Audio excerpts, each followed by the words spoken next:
your committee has been tainted. No, ma'am.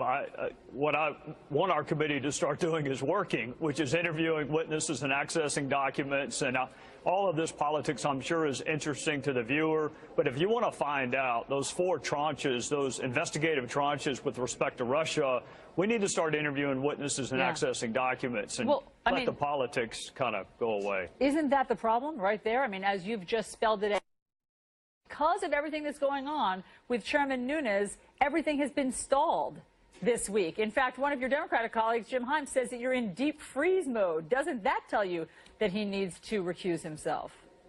Well, I'm smiling because I don't know when Congress not doing something for a week was deep freeze mode. That's not unusual up here, that we would have a week where we didn't have a whole lot to show for it. But you were scheduled. Hold on one second, Congressman. I'm sorry to interrupt you, but you were scheduled to do interviews and to hold hearings. Sally Yates was supposed to appear, Jim Comey.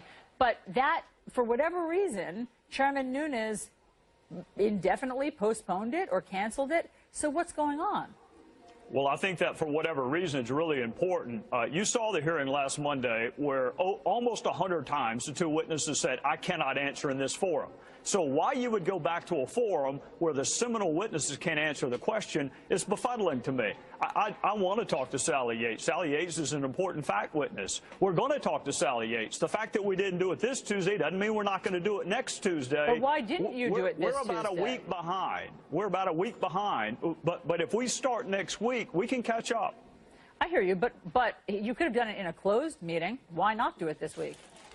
I think it's important that we talk to Comey and Rogers again first. They really are, Allison, the 2 most important witnesses, at least with 3 of the 4 tranches. And when you answer 100 times, I can tell you, but I can't tell you in this forum, then why would you not bring back the 2 seminal witnesses to say, okay, we're in a different forum. Answer those almost 100 questions, and then we'll move to Clapper, and then we'll move to Brennan, and then we'll move to Ms. Yates. Okay. That is the natural chronology, and that's what I hope we do. You make a great point. Why didn't it happen this week in a closed forum? It was scheduled, and then it was canceled. Well, you mean Rogers and Comey. I think it's really important that we talk to them again. I'm not to their calendars. They came last Monday. Perhaps they could not come this week, but it is, in my judgment, indispensable that we talk to the 2 seminal witnesses again, see what questions they can ask. That's then going to lead to different questions for Ms. Yates and Brennan and Clapper. So there's always a natural chronology in an investigation. I like to go chronologically. I like to start with the seminal witnesses, and then they can identify other witnesses. I don't know what Director Comey and Admiral Rogers scheduled. They're 2 really important, busy guys. The fact that they could not come back-to-back weeks before Congress and spend 6 hours before us does not surprise me. But I expect them to come, and I expect them to come quickly.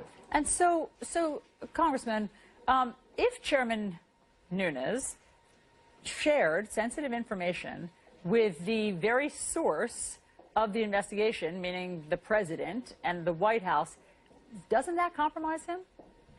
Well, you're making an assumption that I don't make. Actually, what do you're making you think 2 he that should? I Well, don't I mean, make. look. Let me be clear. We know he went to the White House and told the president something. And right, and we have no idea it has anything to do with Russia. In fact, Devin has said it had absolutely nothing to do with Russia. So if the new rule is that the chairman of the House Intelligence Committee cannot share information with the commander-in-chief, we're in a whole new world, Allison. If that's the new rule, Devin says it had nothing to do with Russia. I have no reason to doubt him. So if it's got nothing to do with Russia, then no, the White House is not the target of the investigation. Mm-hmm. Have you asked Chairman Nunes what he was doing, why he did this?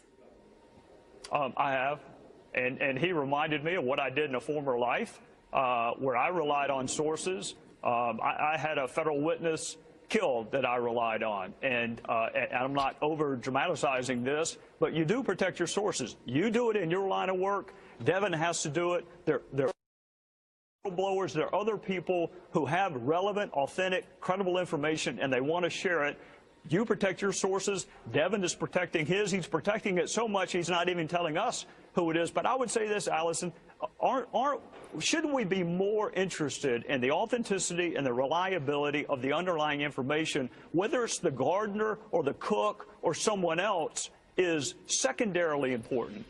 The authenticity and reliability is what's most important to me of the underlying information. Well, sure. And so what is I mean, that's what you're trying to get to the bottom of, right? Is what are the connections? Are there these ties between the Trump campaign, the Trump team, and Russia? So how are you getting to the bottom of that? Two separate lines of inquiry. What Devin went to the White House about has nothing to do with Russia. So put that in a separate track. I was ready yesterday to start interviewing witnesses, all of them. I want to sit down with Adam Schiff and say, Adam, give me your list of witnesses. Let's do it together. Let's interview them together. We're both former federal prosecutors. Let's find the facts and the truth together. Give me your witness list. I'll give you mine. Let's start doing it in the forum that is most conducive with gathering the most amount of information. But, Allison, the trip to the White House that Devin took had nothing to do with Russia. So let's don't conflate the trip with the investigation. Congressman Trey Gowdy, we appreciate your insight and you being here with all that information. Thank you. Yes, ma'am. Of South Carolina joins us now. Congressman, thanks for coming on. Yes, sir. Thank you. So I don't really know what the purpose of all these statements from members of the committee are on both sides. I'm paying close attention. I'm totally confused. So can you just give us a quick summation of what we know for certain about spying on American citizens, including the Trump campaign? Well, what we know is that if there's an evidence basis for the president's tweet, it has not been shared with the public. So Chairman of the House Oversight Committee, Congressman Trey Gowdy of South Carolina, who also sits on the House Intelligence Committee. Congressman Gowdy, great to have you with me. I appreciate your time. I know you met with Director Coates today because you said it was important to find out what was said in that conversation with the president and what he heard, what he interpreted it as, whether it was a suggestion or a warning or something else, what the tone was, what the context was. What did you find out? What I found out, Aaron, is that about 8 hours ago, Adam Schiff and I looked Dan Coates in the eyes and we assured him that there would be no selective leaking of his testimony to us. And I'll be damned if 8 hours later, there aren't 3 different leaks with what he told us. So if anyone is questioning why congressional investigations aren't taken seriously and are viewed as political exercises, you need to look no further than the fact that we looked one of our intelligence officials in the eyes and promised him there would be no selective leaking. And here I am being asked about it not even 8 hours later.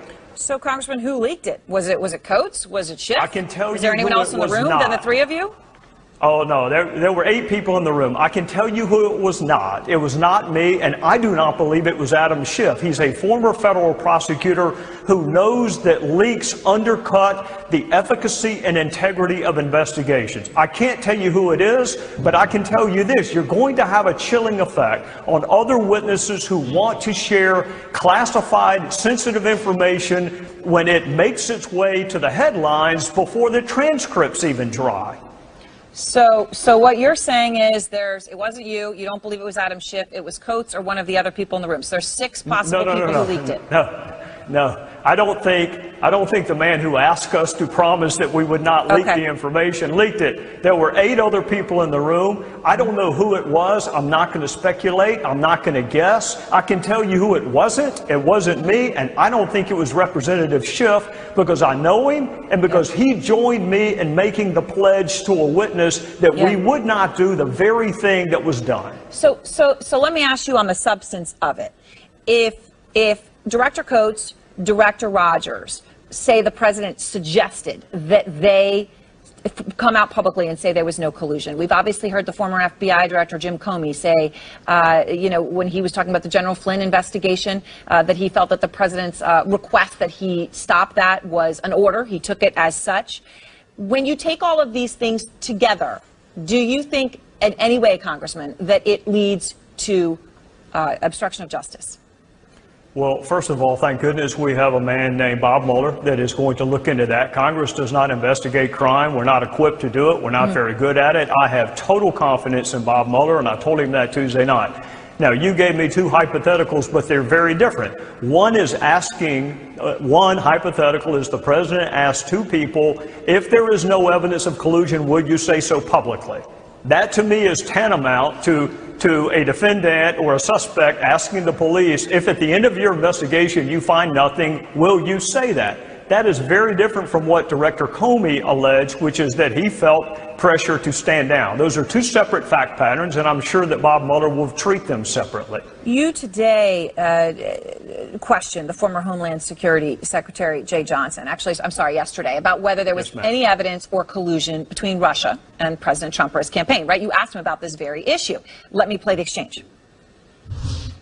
At the time you separated from service in January of 2017, had you seen any evidence that Donald Trump or any member of his campaign colluded, conspired, or coordinated with the Russians or anyone else to infiltrate or impact our voter infrastructure? Not beyond what has been out there open source, and not beyond anything that I'm sure this committee has already seen and heard before directly from the intelligence community. Now, the President of the United States, Chairman, took this as an endorsement. He tweeted, former Homeland Security Advisor Jay Johnson is the latest top intelligence official to state there was no grand scheme between Trump and Russia. Jay Johnson tonight actually came back and responded to the President, and I wanted to play that for you. You spelled my name right. And as we speak, I am sure there are members of the press comparing the tweet to what I actually said yesterday. My testimony speaks for itself. Comparing the tweet to what he actually said. What he actually said to you is at the time he separated from service in January 2017, obviously about 5 months ago. That's what he said. Do you take this as what the president did, that this is a complete endorsement of his point of view? Actually, Aaron, what I take it as is that a former washed-up old prosecutor asked an inartful question of Jay Johnson. There are really three subparts here. There's Donald Trump, there is the official campaign, and then there are the folks who may have represented themselves to be part of the campaign. That's usually how I ask the question, in that kind of tripartite level, and then the witness will give an answer to each one of those three parts. It was not intentional, but I asked the question inartfully of Jay Johnson, and when he answered the way he did, it very easily could have been going to the third part of that tranche, which there has been public reporting on, as opposed to the first two. So I would say blame me for a bad question and not Jay Johnson for a vague answer. But the bottom line is you're not taking it as definitive one way or the other because it was too broad. I can't, we are so early on in the investigatory process. We have interviewed less than a tenth of the witnesses that we're going to wind up interviewing. So I would hope that no one was drawing any conclusions from anything. That's what you do at the end of an investigation, not in the front of it. All right. Chairman Gowdy, I appreciate your time. Thank you. Yes, ma'am. Thank you. Carolina Republican Congressman Trey Gowdy. He was chairman of the House Select Committee on Benghazi, which first discovered that Clinton used a private email server. Good morning, Congressman.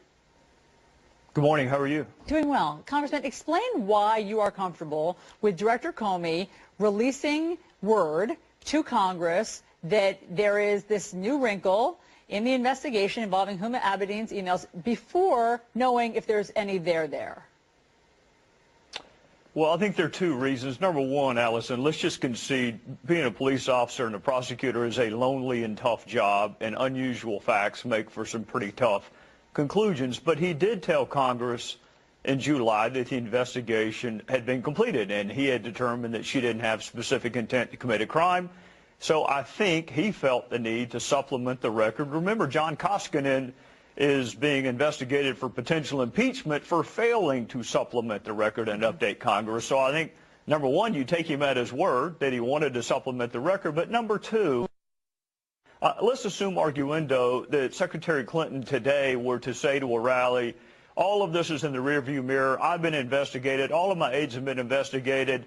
There's nothing here. Well, if Comey knows that there is potentially new information that may impact the investigation, then what she's saying is not true. So under the general theory that the public should be given the information and then they can sort it out, my guess is he wanted us to know that there was new, potentially relevant information. Right, before knowing if it is relevant. I mean, you've heard lots of legal experts say that it just breaks with protocol him coming forward before knowing if there's relevant information? Yeah, I wish I had a nickel for every time I asked the media not to report the facts of one of my murder trials on the morning of jury selection, and they did it anyway under a theory that the public has a right to know. I wish the president had not prejudged the investigation when he did so. I wish Loretta Lynch had not met with Bill Clinton on the tarmac. So I wish a lot of things had not happened in this case. Again, this is an unusual fact pattern which leads to unusual conclusions. Okay, so in terms of the public's right to know, do you share that same measure about whether or not the FBI should talk about any investigation they have into Donald Trump's campaign's ties to Russia?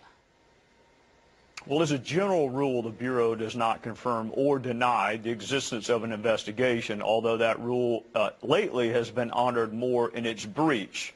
So if you want the Bureau to update the public about an investigation into Mr. Trump, then they're also going to need to update the public about the Clinton Foundation investigation, if one exists. Remember, there's a referral on Secretary Clinton's perjury. There's an allegation that she committed perjury. Yeah. There was a referral letter sent by Chairman Goodlatte and Chaffetz. They have not updated Congress. I don't view his letter as an update on the facts of the investigation. I view it as a notice document. I want you to know my previous testimony has changed. The matter is still open. That's how I viewed the letter. Well, one of your colleagues on the House Oversight Committee says that you and your Republican colleagues are basically just accepting this double standard, that you do want the update on Hillary Clinton's emails, but you're not pressing the FBI for any update that could be, of course, wildly relevant to the presidential race if Donald Trump's campaign had some sort of connection to Russia. Well, I'm sure my colleague on oversight was not referring to me, because maybe I'm a universe of one. I don't want an update on the status of the email investigation. I'm not entitled to an update on the status of the email investigation. I used to work for the Department of Justice. They should not be discussing the facts of an investigation until the investigation is over. Now, if my colleague meant that Comey should have kept it a secret, that they had potentially hundreds of thousands of new emails, I just find that interesting. A couple of months ago, they thought Jim Comey was the second coming of Christ, and a couple of months later, now they think that he should be investigated for violation of the Hatch Act. I don't like relativism, whether it exists on my side of the aisle or their side of the aisle. I think the same rules ought to apply. This is a very difficult, unusual fact pattern. But, Allison, it is difficult and unusual because of decisions made by people not named Jim Comey. I mean, Secretary Clinton is the reason you and I are having this conversation, not Jim Comey. So, Congressman, if Hillary Clinton were to win the race a week from now, should the American public and voters expect years and years of more investigations and committee hearings into things that you believe are wrongdoing? It depends. Congress does not have jurisdiction, and frankly, we are terrible at investigating potential crimes. But the legislative branch does have an obligation to provide oversight, and part of that oversight, frankly, includes the Department of Justice. I mean, the Department of Justice is funded by Congress, so we should provide oversight after things have happened, just like we should provide oversight over the CIA and the State Department. But it's not our job to investigate potential criminality. We're bad at it, and even if we found evidence of a crime, there's nothing we can do about it. That's an executive branch function. So it kind of depends upon the nature of the investigation and what our motive and intent and purpose is. Congressman Trey Gowdy, thanks so much for joining us on New Day. Yes, ma'am. Thank you.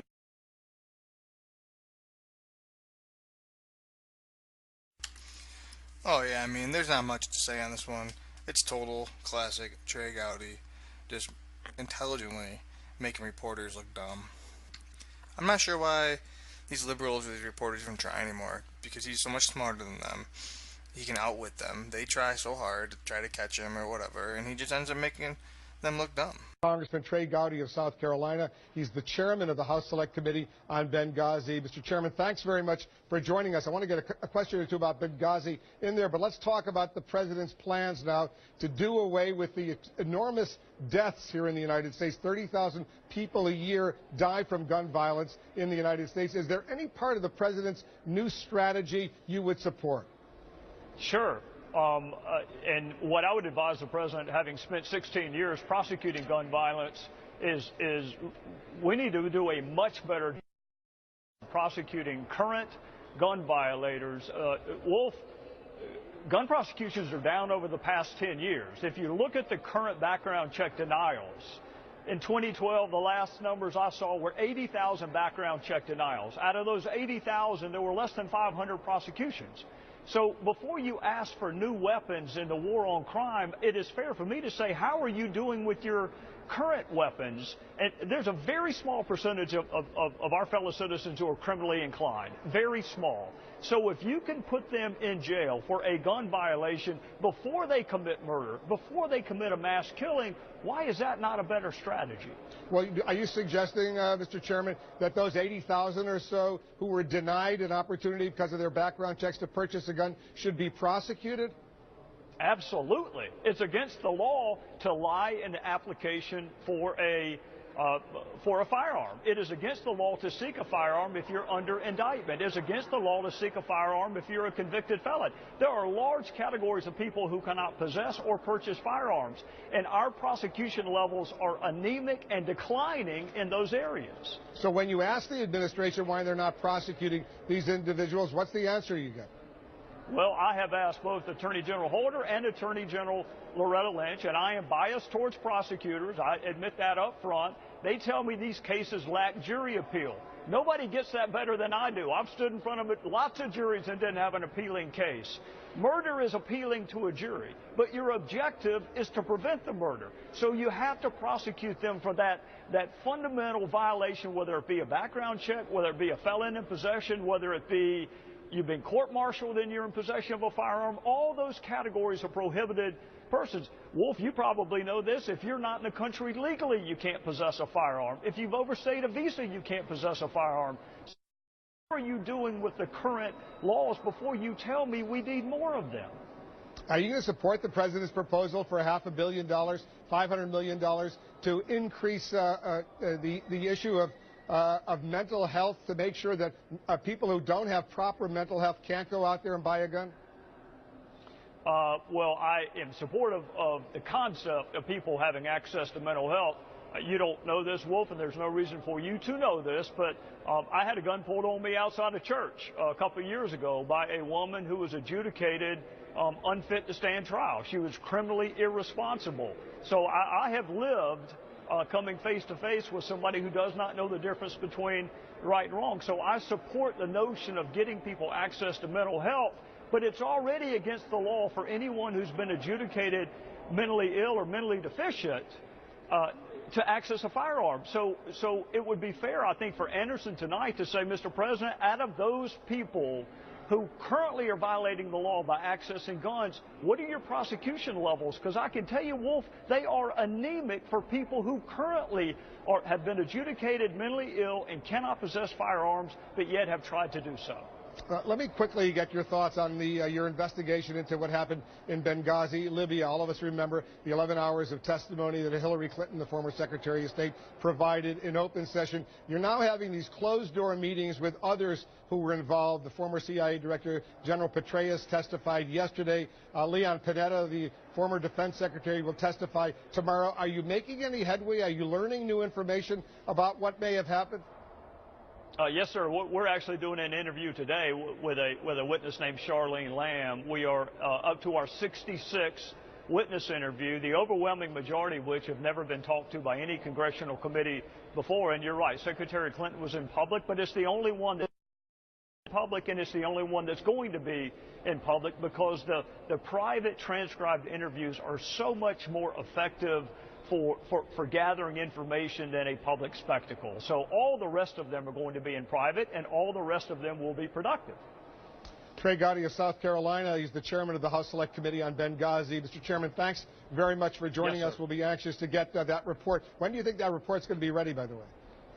Well, boy, if you could help me speed up the administration to get me documents, I'd be grateful to you, Wolf. I want to wrap up tomorrow, but I've got a dozen more witnesses, and I've got 3 departments that haven't given me my documents. I want to get it done as soon as possible. Maybe they'll listen to you. They're not listening to me right now. All right, well, we'll stay in close touch with you, and we'll be anxious to read that report. Mr. Chairman, thanks very much. Yes, sir. Thank you.